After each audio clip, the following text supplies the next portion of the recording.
আসসালামু আলাইকুম। প্রিয় দর্শক, সবাইকে স্বাগত জানাচ্ছি আমাদের আজকের আয়োজনে। আপনাদের সাথে আছে আমি ওয়াহিদ ফারুকী। গাজার শান্তি পরিকল্পনা নিয়ে তুরস্কের প্রেসিডেন্ট রিসেপ তাইপ এরদোয়ান মধ্যপ্রাচ্যের 3টি দেশ কুয়েত, কাতার ও ওমান সফর করেছেন। এই সফরের মূল উদ্দেশ্য ছিল তুরস্কের কূটনৈতিক প্রভাব বৃদ্ধি করা, দ্বিপাক্ষিক সম্পর্ক জোরদার এবং বিশেষভাবে গাজা অঞ্চলে চলমান যুদ্ধবিরতি চুক্তি বাস্তবায়ন নিশ্চিত করা।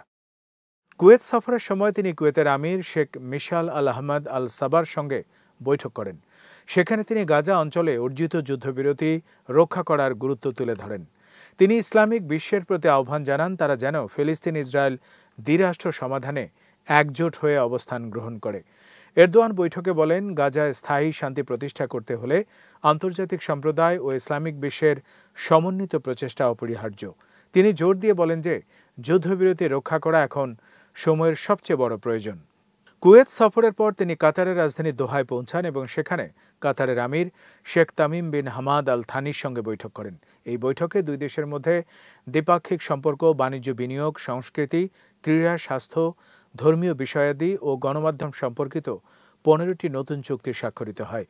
এরদোয়ান বৈঠকে গাজা অঞ্চলে যুদ্ধবিরতি চুক্তি বাস্তবায়নের প্রয়োজনীয়তা এবং দীর্ঘমেয়াদী শান্তি প্রতিষ্ঠার প্রয়োজনীয়তা নিয়ে আলোচনা করেন। তুরস্কের রাষ্ট্রদূত মুস্তফা গোকসু জানান, আমাদের লক্ষ্য গাজা অঞ্চলে যুদ্ধবিরতি স্থায়ী করা এবং এর বাস্তবায়ন নিশ্চিত করা। এই সফরের মাধ্যমে তুরস্ক কাতারের সঙ্গে বাণিজ্যিক ও সামরিক সহযোগিতা আরও দৃঢ় করেছে। কাতার সফরের পর এরদোয়ান ওমানে পৌঁছান এবং সেখানকার শাসক সুলতান হাইথাম বিন তারিক আল সাইদের সঙ্গে বৈঠক করেন। বৈঠকে গাজা অঞ্চলে শান্তি প্রতিষ্ঠা, যুদ্ধবিরতি চুক্তি বাস্তবায়ন এবং ভবিষ্যৎ পরিকল্পনা নিয়ে আলোচনা হয়। ওমানের শাসক তুরস্কের প্রচেষ্টাকে সমর্থন জানিয়ে বলেন, গাজা অঞ্চলে স্থায়ী শান্তি প্রতিষ্ঠার জন্য তুরস্ক গুরুত্বপূর্ণ ভূমিকা পালন করছে।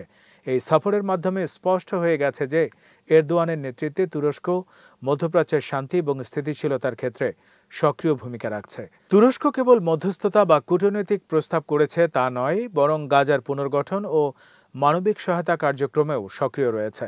তুর্কি পররাষ্ট্রমন্ত্রী হাকান ফিদান বিভিন্ন দেশকে আহ্বান জানিয়েছেন যাতে গাজার পুনর্গঠন, খাদ্য ও ওষুধ সরবরাহ এবং নিরাপদ আশ্রয় নিশ্চিত করার জন্য আন্তর্জাতিক সমন্বয় গড়ে তোলা যায়।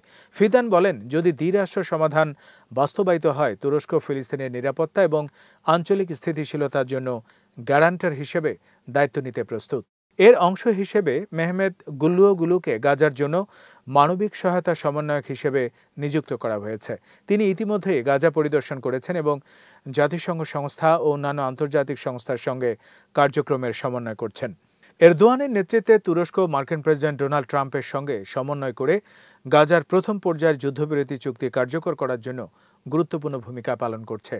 নিউ ইয়র্কে অনুষ্ঠিত গাজার শীর্ষ সম্মেলনে তুরস্কের নেতৃত্বে কার্যকর ভূমিকা পালন করেছে। সেখানে অন্যান্য মুসলিম দেশীয় নেতাদের সঙ্গে ট্রাম্প উপস্থিত ছিলেন। তুরস্কের সক্রিয় প্রচেষ্টার ফলে ইসরায়েলের প্রধানমন্ত্রী বেঞ্জামিন নেতানিয়াহুকে সম্মেলনে অংশগ্রহণ থেকে বিরত রাখা সম্ভব হয়েছে। এটি আন্তর্জাতিক সম্প্রদায়কে দেখিয়েছে যে গাজার কার্যকর যুদ্ধবিরতি ও মানবিক সহায়তা প্রদান শুধুমাত্র তুরস্কের সক্রিয় মধ্যস্থতা এবং নেতৃত্বের মাধ্যমে সম্ভব। গাজার আন্তর্জাতিক তত্ত্বাবধায়ক কর্তৃপক্ষ গঠনের পরিকল্পনা অনুযায়ী ফিলিস্তিনি অঞ্চলে একটি আন্তর্জাতিক বোর্ড পরিচালিত প্রশাসন প্রতিষ্ঠা হবে। প্রাথমিকভাবে এই কর্তৃপক্ষের প্রধান হিসেবে প্রাক্তন ব্রিটিশ প্রধানমন্ত্রী টনি ব্লেয়ারকে প্রস্তাব করা হয়েছে। তবে ব্লেয়ারের অতীত কর্মকাণ্ড, বিশেষ করে ইরাক যুদ্ধের নেতৃত্ব, ইসরায়েলের প্রতি পক্ষপাতিত্ব এবং ইসলাম ও মুসলিম দেশগুলোর বিরুদ্ধে প্রকাশ্যে মন্তব্য তাকে এই দায়িত্বের জন্য অনুপযুক্ত প্রমাণ করেছে। ব্লেয়ারের ইতিহাস, যেমন অপারেশন ডেজার্ট ফক্স, ইরাক আক্রমণ এবং মধ্যপ্রাচ্যে রাজনৈতিক ব্যর্থতা প্রমাণ করে যে তিনি ফিলিস্তিনের জন্য নিরপেক্ষ নেতৃত্ব দিতে সক্ষম নন। ব্লেয়ার কেবল মধ্যপ্রাচ্যে অনৈতিক পদক্ষেপই নেননি, তিনি ইসরায়েলের সঙ্গে তার বন্ধুত্ব ও সমর্থনও দীর্ঘ সময় ধরে বজায় রেখেছেন। তিনি নিয়মিতভাবে ইসরায়েলের নেতাদের সঙ্গে বৈঠক করেছেন এবং আরব রাষ্ট্রগুলোর সঙ্গে সম্পর্ক উন্নয়নে সক্রিয় ভূমিকা রেখেছেন। 2020 সালে আব্রাহাম চুক্তি বাস্তবায়নে তিনি গুরুত্বপূর্ণ ভূমিকা রাখেন এবং নেতানিয়াহু তার নেতৃত্বের প্রশংসা করেন। তিনি ইসলাম বিদ্বেষী বক্তব্য রাখেন এবং 2021 সালে ইসলামকে নিরাপত্তা হুমকি হিসেবে বর্ণনা করেন। এই সমস্ত কর্মকাণ্ড প্রমাণ করে যে ব্লেয়ার ফিলিস্তিনের স্বার্থে নিরপেক্ষ ভূমিকা নিতে পারবেন না। অপরদিকে এরদোয়ানের নেতৃত্বে তুরস্ক গাজার মানবিক সংকট সমাধানে কার্যকর পদক্ষেপ নিয়েছে। যুদ্ধবিরতি চুক্তি বাস্তবায়ন, গাজার পুনর্গঠন, খাদ্য ও ওষুধ সরবরাহ এবং নিরাপদ আশ্রয় নিশ্চিত করা এই সব পদক্ষেপে তুরস্ক নেতৃত্ব দিয়ে যাচ্ছে।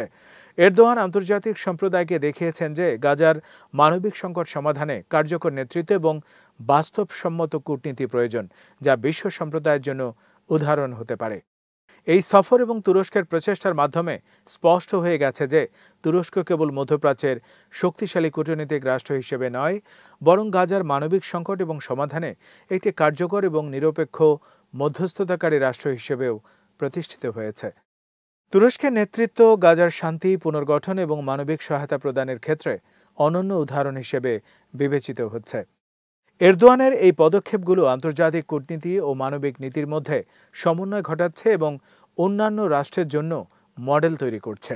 সার্বিকভাবে তুরস্কের মধ্যপ্রাচ্যে সক্রিয় ভূমিকা এবং এরদোয়ানের নেতৃত্ব গাজা অঞ্চলে স্থায়ী শান্তি ও স্থিতিশীলতা প্রতিষ্ঠার ক্ষেত্রে এক গুরুত্বপূর্ণ পদক্ষেপ হিসেবে চিহ্নিত হচ্ছে। আন্তর্জাতিক সম্প্রদায় ইতিমধ্যেই তুরস্কের কূটনৈতিক ও মানবিক উদ্যোগের প্রশংসা করছে। এরদোয়ান প্রমাণ করেছেন যে কার্যকর নেতৃত্ব এবং সমন্বিত কূটনৈতিক প্রচেষ্টা গাজার মতো সংকটময় অঞ্চলে শান্তি ও স্থিতিশীলতা প্রতিষ্ঠা করতে সক্ষম। তুরস্কের এই ভূমিকা ভবিষ্যতে মধ্যপ্রাচ্যের শান্তি এবং আঞ্চলিক নিরাপত্তার জন্য একটি শক্তিশালী ভিত্তি হতে পারে। প্রিয় দর্শক, এরই সাথে শেষ করছি আমাদের আজকের আয়োজন। সবাই ভালো থাকুন, সুস্থ থাকুন আর নিরাপদে থাকুন। আল্লাহ হাফেজ।